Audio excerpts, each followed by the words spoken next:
నమస్తే. అందరూ ఎలా ఉన్నారు? మీరు బావుండాలనే కోరుకుంటున్నాను. ఈరోజు మన వీడియో వచ్చేసి స్వీట్ షాప్ స్టైల్‌లో కలాకండ్ రెసిపీని ఎలా చేయడమో చూసేద్దాం. దీనికి కావాల్సిన పదార్థాలు చాలా తక్కువేనండి. కాకపోతే చాలా టైమ్ టేకింగ్ ప్రాసెస్. మనం కొంచెం ఓపిక తెచ్చుకొని చేస్తే ఎంతో ఈజీగా, టేస్టీగా ఉండే కలాకండ్ స్వీట్ అనేది రెడీ అయిపోతుంది. ఒక బౌల్‌లో పాలని యాడ్ చేసుకోవాలి. ఇక నేను 1 లీటర్ ఫుల్ క్రీమ్‌ని యాడ్ చేసుకున్నానండి. ఇలా తీసుకున్న దాన్ని స్టవ్ మీద పెట్టుకొని కలుపుతూ మరిగించుకోవాలి. ఇలా ఎంత కలిపితే అంత బాగా వస్తుందండి మన స్వీట్. ఇలా బాయిలింగ్ పాయింట్ వచ్చాక 1 టేబుల్ స్పూన్ బటర్‌ని యాడ్ చేసుకోవాలి.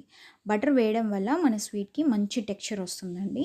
ఈ కన్సిస్టెన్సీ వచ్చాక 1 స్పూన్ నిమ్మరసంని కూడా యాడ్ చేసుకోవాలి.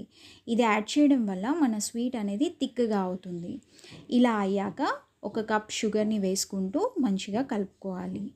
అలాగే ఒక చిటికెడంతా ఇలాచీ పౌడర్‌ని కూడా యాడ్ చేసుకోవాలి. ఇలా యాడ్ చేసుకున్న దాన్ని బటర్ రాసిన ప్లేట్లోకి సర్వ్ చేసుకోవాలి.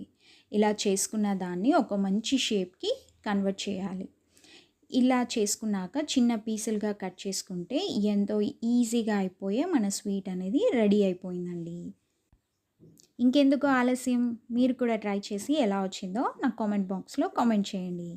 Thank you for watching.